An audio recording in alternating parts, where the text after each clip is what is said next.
जिस रास्ते से तुम गुजर रहे हो कांटे बिछाने की बजाय हटा दो ताकि दूसरों के लिए रास्ता साफ हो जाए। क्यों?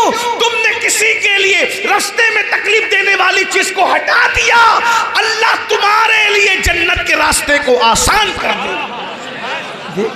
गौर फरमाइए, आप इस्लाह मुआशरा की महफिल में बैठे हो, अल्लाह करे मेरी ये बात, मैं तो कोई मुकर्रिर आदमी नहीं, टूटे फूटे जुमले मेरे हैं, लेकिन मैं अल्लाह करे ये मेरी बात आपके दिल में उतर जाए। अगर आप इस्लाह मुआशरा के मुतालिक सोच के आए कि मैं आपके सामने वो बात करूं जो आप सुन चुके, तो मेरी गुजारिश है कि ये बहुत अहम, बल्कि मैं सोच रहा हूं कि ये जलसा करने वालों के खुलूस की बरकत है कि मेरी जबान पे अल्लाह ने ये उन्वान जारी किया। ये उन्वान बहुत कीमती, जन्नती बन जाओगे अगर दिल साफ कर लो। अल्लाह का वली बनने के लिए गारों में बैठकर हक हू करना जरूरी नहीं है, अल्लाह का वली बनने के लिए दिल साफ करना जरूरी है। दिल साफ करो। आज हमारे दिल साफ नहीं। किसी की शादी होती है तो हम तमन्ना करते कि बारिश आ जाए तो इसका प्रोग्राम खराब हो जाए, बल्कि किसी का जलसा होता है तो भी हम तमन्ना करते कि वो पब्लिक ना पहुंचे तो उसका जलसा खराब। अरे तू कैसा आशिक रसूल है, बता। और तू झूठा मुनाफिक है कि तू नबी की महफिल को खराब करना चाह रहा है। नबी की, यहाँ किसी ने ऐसा किया नहीं है, लेकिन मैं जनरल बात कर रहा हूँ। अरे मेरे यार का जिक्र दुश्मन भी करे तो मुझे झूमना चाहिए। अरे मेरा दुश्मन है लेकिन मेरे यार का जिक्र तो कर रहा है, मेरे महबूब का तो जिक्र कर रहा है। मेरे भाई दिल साफ करके देखो। एक बात बताऊं, ये जो हार्ट अटैक की बीमारियां हैं, यानी आप लोग कभी कभी ना बहुत गलत मतलब लेते हो।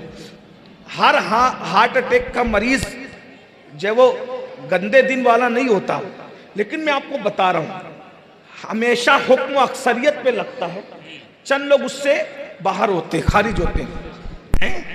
हाँ, ये जो हार्ट अटैक की बीमारियां जरा चेक करो तो कितने साल से, क्या 100 साल पहले 200 साल पहले लोगों को इतने अटैक आते थे क्या? वजह, वो लोग अनपढ़ थे, जाहिल थे, दीन धर्म की बहुत मालूमात नहीं थी, मगर वो साफ दिल लोग थे। अपने पुराने बुड्ढों को, दादा परदादाओं को उठा करके उनकी जिंदगी देखो, वो साफ दिल लोग, वो किसी का बुरा नहीं चाहते थे। हमसे इल्म उनके पास कम रहा हो, अगरचे उनके पास इल्म, लेकिन उनके दिल साफ, उनकी तरबियत सही थी। आज हमारे पास इल्म है, नमाजें हैं, वज़ाइफ खूब कर रहे हैं, वज़ाइफ की कोई बरकत नहीं मिल रही। क्यों? क्योंकि दिल साफ नहीं। पहले दिल साफ होना चाहिए। और दिल में बुग़्ज़ और कीना रखने से हम किसी को नुकसान नहीं पहुंचा सकते, हम अपने आप को नुकसान पहुंचा। यानी ये जो दिल की बीमारी ना, हार्ट अटैक हमको हो रहा है या और भी बीमारियां हमको हो रही है, ब्लड प्रेशर हो रहा है, इसमें कहीं ना कहीं हम लोगों का बुरा सोचते हैं, हम लोगों के लिए बुग़्ज़ कीना रखते हैं, इसलिए ये सब बीमारियां हैं। अगर आप अपना दिल साफ रखो सबके लिए, आपको कोई बीमारी नहीं लगेगी इंशाल्लाह। ये सब बीमारियां,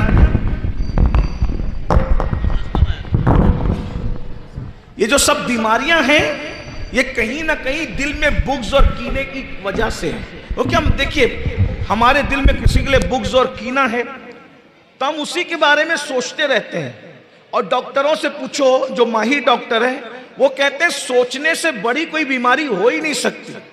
सारी बीमारियों की वजह ये सोचना है। जब आप दूसरों के बारे में सोचना ही छोड़ दोगे, भाई जब आपके दिलो दिमाग में कोई रहेगा ही नहीं, मेरा कोई दुश्मनी नहीं है, जब कोई दुश्मनी नहीं है तो मैं उसके बारे में नेगेटिव नहीं सोचूंगा। अगर सब मेरे महबूब है तो मैं उसके बारे में पॉजिटिव सोचूंगा, मुस्बत सोचूंगा। तो जब मुस्बत सोचूंगा तो मेरी सेहत पे कोई मनफी असर, नेगेटिव असर नहीं पड़ेगा। तो अच्छे और खुश रहने का सबसे बड़ा नुस्खा ये है कि आप अपने दिलो दिमाग से सबकी दुश्मनी निकाल दो। कोई आपका दुश्मन नहीं है। अब आप सोचेंगे भाई मैंने तो निकाल दिया, लोग मेरे बारे में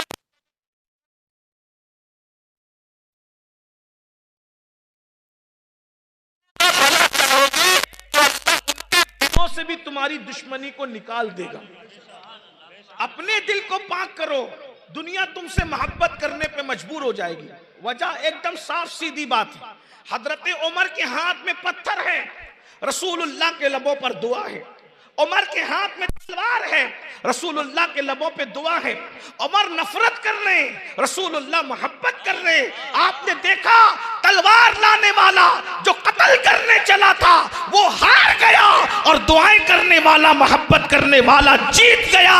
तलवार लाने वाला गुलाम बन गया, दुआ करने वाले को आका मानने पे मजबूर हो। सुभान अल्लाह। नारे तकबीर, नारे रिसालत, उलमाए अहले सुन्नत, हजरत सैयद अमीनुल कादरी साहब क़िबला, नारे तकबीर, नारे रिसालत। जब भी नफरतों की और मोहब्बतों की जंग होती है, नफरतें हार जाती है, मोहब्बतें जीत जाती है। कोई हमें गाली दे, हम न दे। खाने से पहले नमक चखना सुन्नत है, पगड़ी मामा बांधना सुन्नत है, तो गाली सुनकर दुआ देना ये भी तो सुन्नत है। इस सुन्नत पर हम कब लोग ये बुज़दिली है। मैं एक बात बताऊं, लोग ये बुज़दिल, मैंने कहा अल्लाह को राजी करने के लिए बुज़दिल बनना अच्छा है? हमें वो बहादुरी नहीं चाहिए जो अल्लाह को नाराज करके मिले। ठीक है, कोई बुज़दिल कहता है तो कहता रहे। एक बात याद रखना, अगर गाली सुनकर तुमने सब्र कर लिया तो बदला अल्लाह लेगा। हाँ, मैं सजा दूंगा अपनी ताकत के मुताबिक, अल्लाह सजा देगा अपनी शान के मुताबिक। ये बात याद रखना। आप क्या समझते हो, अल्लाह अल्लाह है। वो मुसलमान बनो जो रसूलुल्लाह बनाने आए थे। तो चलिए मैं जल्दी से वो हदीस पढ़ूं जिसका मैंने जिक्र किया कि दिल से बुग़्ज़ निकालने की बरकत क्या है। नंबर 1, अल्लाह के रसूल अलैहिस्सलाम हज़रत अनस इब्न मालिक से कहते हैं, अल्लाह की शान, मदरसे का नाम भी अनस बिन मालिक। अल्लाह, सुभान अल्लाह, सुभान अल्लाह। अब जो जिक्र आ रहा है वो भी अनस बिन मालिक, उन्हीं के नाम पे। ये अनस बिन मालिक कौन है? ये वो खुशनसीब हस्ती है जिनको बचपने से रसूलुल्लाह की सोहबत नसीब हो गई थी। सुभान अल्लाह, सुभान अल्लाह। नन्हे से बच्चे थे, नन्हे से बच्चे थे, बाप का इंतकाल हो गया, माँ ने जब दूसरा निकाह कर लिया तो इनको रसूलुल्लाह की खिदमत में रखा और ये बचपने से हुजूर की खिदमत, हुजूर के खादिम थे ये अनस इब्न मालिक। हमें तो अपने बुजुर्गों के बारे में भी कुछ पता नहीं, कुछ नहीं मालूम है। हमने चंद लोगों को इतना अपने वजूद पे सवार कर लिया है कि हम उनके अलावा दूसरों से कुछ तारुफ करना ही नहीं चाहते। और किन लोगों को सवार किया है, थोड़ा बुरा नहीं मानना, सच्ची सच्ची बात यह है। हाँ, क्रिकेटर दिमाग पे सवार है, हीरो दिमाग पे सवार है, नचनिया दिमाग पे सवार है, और हम अपने बुजुर्गों से दूर हो गए, है ना। दौलत का भूत सवार है, गुनाहों का भूत सवार है।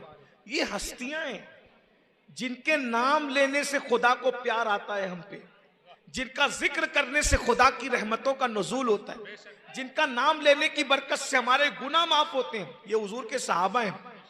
और हज़रत अनस इब्न मालिक तो वो हैं जिनको रसूलुल्लाह के घर में एंट्री थी, घर में अंदर जाते थे। बच्चे थे ना, नन्हे से बच्चे थे, हुजूर ने उनको बच्चों की तरह रखा था। उनके घर में भी जाते थे, उनकी शहजादियों के घर में भी जाते थे। पर्दे का हुक्म नहीं आया था। एक दिन हज़रत अनस इब्न मालिक को रसूलुल्लाह ने फरमाया कि जाओ उस्मान और रुकैया के घर ये सामान, रुकैया सरकार रुकैया हुजूर की शहजादी है, सैयदा फातिमा की बड़ी बहन है, हज़रत उस्मान गनी के निकाह में थी, कल ले जाओ इस सामान पहुंचाओ। ये सामान पहुंचाने गए तो देर से आए। तवज्जो करना, अनस इब्न मालिक उनका नाम है, माशाअल्लाह, माशाअल्लाह। इदारे का नाम अनस इब्न मालिक है। अनस इब्न मालिक देर से आए। जब देर से आए तो रसूलुल्लाह ने फरमाया तुम देर से आए। आका कभी डांटते नहीं थे किसी को। हज़रत अनस इब्न मालिक कहते हैं अल्लाह की इज्जत की कसम में बच्चा था, हुजूर ने कभी किसी खादिम को, किसी गुलाम को, किसी बीवी को, कभी किसी को नहीं डांटा, अपनी जात के लिए किसी को नहीं डांटा। हुजूर अलैहिस्सलाम ने कहा अनस तुम देर से आए। अर्ज करते या रसूलल्लाह हाँ, क्यों देर हुई अनस? या रसूलल्लाह उस्मान और रुकैया दोनों बैठ करके हंसी की बातें कर रहे थे, तो वो दोनों इतने खूबसूरत है, मैं दोनों को हैरत से देखता रहा तो मैं लेट हो गया। माशाअल्लाह, माशाअल्लाह। क्योंकि हजरत उस्मान भी बड़े खूबसूरत थे और हजरत रुकैया तो हुजूर की शहजादी थी, तेरी नस्ल पाक में है, बच्चा बच्चा। वाह वाह वाह। तो मेरे आका अलैहिस्सलाम को जब कहा या रसूलल्लाह उस्मान और रुकैया दोनों को मैं देखता ही रह, बच्चे थे, पर्दे का हुक्म भी नहीं आता, मैं दोनों को देखते ही रह गया। बच्चों को बड़ी दिलचस्पी होती है ना हर मामले में, मैं देखता रह गया, उसमें मुझे वक्त पता नहीं चला कि ताखीर हो गई। आका ने मैं अनस क्या दुनिया में इससे खूबसूरत जोड़ा भी तूने देखा है? दुनिया का सबसे खूबसूरत जोड़ा अगर है वो उस्मान और रुकैया का जोड़ा है। सुभान अल्लाह, सुभान अल्लाह, सुभान अल्लाह। तो मेरे आका अलैहिस्सलाम ने अनस इधर आ, सरकार ने हजरत अनस को, अनस इधर आ, तू ये बता कि तूने सुबह किस हाल में की, तूने किस हाल में सुबह की? अनस इब्न मालिक ने कहा या रसूलल्लाह मैंने सुबह इस हाल में की कि मेरे दिल में किसी मोमिन के लिए कीना नहीं। ये वज़ाइफ की जान बता रहा हूं मैं आपके सामने आज शबे बारात की बरकत से। इस पर अमल करके देखो, सुकून की नींद आएगी। अगर आप ब्लड प्रेशर की गोली लेते हैं इंशाअल्लाह वो गोली छूट जाएगी। अगर आप नींद की गोली लेते हैं नींद की गोली छूट जाएगी। मैं सही कह रहा हूं आपको। सारा बड़ा मसला ये कि हम सब बन गए, वो मोमिन नहीं बने जो हुजूर बनाने आए थे। वो मोमिन बन के देखिए, आपको रेत पे भी नींद आएगी, आपको धूप में भी नींद आएगी, आपको नरम गद्दों की जरूरत नहीं पड़ेगी। मसला ये है खाते अपनी कमाई का है तो में दूसरों की लगे रहते हैं, खाते अपनी कमाई का है दूसरों के टेंशन पालते रहते हैं। ये सब दिल से निकालो, दिल में अल्लाह को बसाओ, अल्लाह के रसूल को बसाओ, सबको बाहर करो। हजरत राबिया बसरी से किसी ने पूछा, राबिया तवज्जो करना, राबिया तू अल्लाह की इतनी इबादत करती है, शैतान तुझे बहुत सताता होगा। राबिया ने हंस के कहा, मुझे यार की यारी से फुर्सत नहीं मिलती, मैं दुश्मन के लिए टाइम कहां से लाऊं? मेरे पास टाइम नहीं है, क्या बात है, वाह मेरे पास क्या बात। दुश्मनी करने के लिए टाइम ही नहीं है, क्योंकि मेरा यार इतना बड़ा है कि पूरा वक्त मुझे यार के जिक्र में गुजर जाता है, कम पड़ता है। अरे अल्लाह का महबूब हमारा यार है, हम उनके गुलाम हैं। इतना अजीम यार अल्लाह ने अता फरमाया है, उनका जिक्र करते करते जिंदगियां खत्म हो जाएगी मगर उनके औसाफ का एक चैप्टर भी पूरा ना होगा। जिंदगियां खत्म होगी और कलम टूट के तेरे औसाफ का एक बाब भी पूरा ना हुआ। कह लेगी सब कुछ उनके, सना खा के खामोशी, चुप हो रहा ये कह के मैं क्या क्या कहूं तुझे, लेकिन रजा ने खत्म सुखन इस पे कर दिया। खालिक का बंदा खल्क का आका कहूं तुझे। नारे तकबीर, अरे जोर से कहो भाई, नारे तकबीर, नारे रिसालत, नारे रिसालत, उलमाए अहले सुन्नत, माशाअल्लाह माशाअल्लाह। हमारे पास टाइम ही नहीं है भाई, किसी लीडर की बुराई करें, किसी मौलाना की बुराई करें, किसी डॉक्टर की बुराई करें, हमारे लिए क्या? हमारा यार इतना बड़ा है, उनकी जुल्फ का जिक्र करें तो जिंदगी खत्म हो जाए। जुल्फ के औसाफ है। अगर आप आला हजरत का नाम सुनते हैं तो बताओ आला हजरत नबी की जुल्फों को कैसे बयान करते हैं? महबूब हमारा महबूब है, एक बात पे पूरी जिंदगी खत्म हो जाए। कैसा महबूब? कहते हैं बज़्म सनाए जुल्फ में, ये इमाम अहमद रजा नबी की जुल्फे कैसे कहते? बज़्म सनाए जुल्फ में मेरी अरूसे फिक्र को सारी बहार हश्ते खुल्द छोटा सा इत्रदान है। मतलब क्या है? कहते हैं कि कोई जलसा हो, सुन ले, कोई जलसा हो और उसमें उन्वान हो नबी की जुल्फों की खुशबू। क्या उन्वान हो? नबी की जुल्फों की खुशबू। क्या है जरा मैं भी अर्ज करूं, मेरे नबी की जुल्फों की खुशबू से जमीनें भी महक रही है और अर्श भी महक रहा है।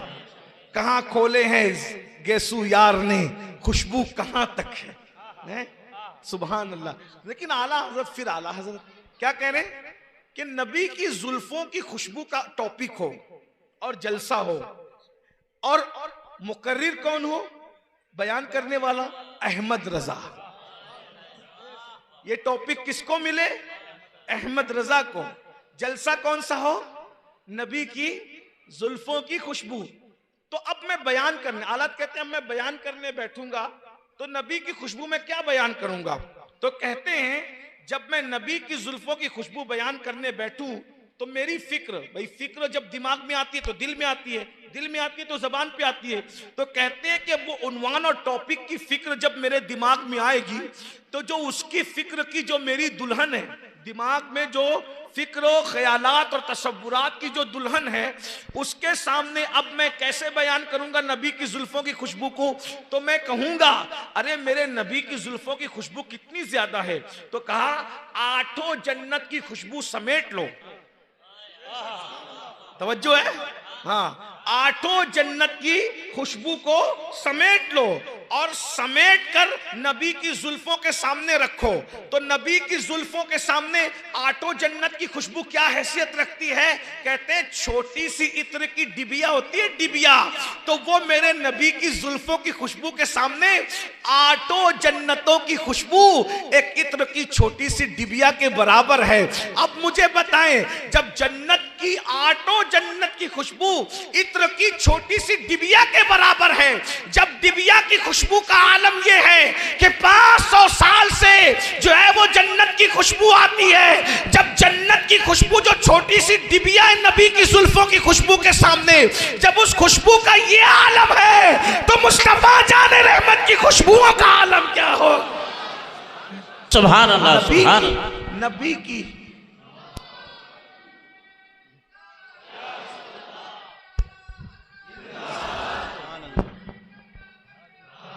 बज़्म-ए सनाए जुल्फ में, शेर सुनने, बज़्म-ए सनाए जुल्फ में मेरी अरूसे फिक्र को सारी बहार हश्ते खुल्द छोटा सा इत्रदान है।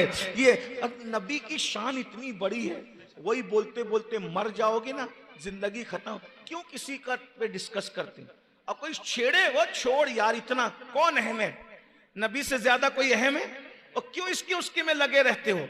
तो बात चले खत्म करते हैं कि क्या मेरे आका फरमाते हैं, ए अनस तुमने सुबह किस हाल में की? अस की या रसूलल्लाह इस हाल में की कि मेरे दिल में किसी मोमिन के लिए कीना नहीं है। तो मेरे आका अलैहिस्सलाम फरमाते, ए अनस गौर से सुन, अब तवज्जो, गौर से सुन, ये मेरी सुन्नत है। हम हुजूर की सुन्नतों की बहुत बात करते हैं, अब सुनना, आका फरमाते ये मेरी सुन्नत है कि तेरे दिल में किसी मोमिन के लिए कीना ना हो। अब सुनिए, ये मेरी बहनों की खास तवज्जो, देवरानी से नहीं जमती, जिठानी से नहीं जमती, इससे नहीं जमती, औरतों की बहुत कम लोगों से जमती है, बल्कि उनकी तो शौहर से भी कभी कभी नहीं जमती। ऐसे मत करो, अपने दिल को मोहब्बत वाला रखो, प्यार वाला। याद रखना, आप कहती हैं मैं मोहब्बत करूंगी तो मेरी सांस लड़ती है, मैंने कहा गलत। तुम मोहब्बत करो, एक न एक दिन तुम्हारे दुश्मन तुमसे मोहब्बत करने पे मजबूर हो जाए। ये इस फलसफे पर अमल करके तो देखो ना। इस फलसफे, कांटे के मुकाबले में कभी कांटे मत बिछाओ, पूरी दुनिया कांटों से भर जाए। काटने की बात मत करो, जोड़ने की बात करो। बाबा फरीदुद्दीन गंज शकर के पास उनका कोई मुरीद कैंची लेकर आया, मुर्शिद ये तोहफा कबूल करे। बोले बेटा तुझे कैंची बनाना आती, सुई बनाना नहीं आती? हम सूफी लोग हैं, अल्लाह वाले लोग हैं, हमारे पास कैंची न लाया करो, सुई धागा लाया करो, क्योंकि कैंची एक को दो कर देती है और सुई धागा दो को एक कर देता है। हम एक को दो करने वाले नहीं हैं, दो को एक करने वाले। नबी मिलाने आए थे और हम नफरतें बांटते हैं, भाई भाई में नफरत, बहन भाई में नफरत, ये सब अच्छी चीज नहीं, तुम्हारी बातें भी कबूल नहीं है। तो आका ने क्या फरमाया, ए अनस ये मेरी सुन्नत है कि किसी मोमिन के लिए तेरे दिल में कीना ना हो। अब क्या फरमाते हैं, अब आका, जो मेरी इस सुन्नत पर अमल करेगा, कितना बड़ा इनाम।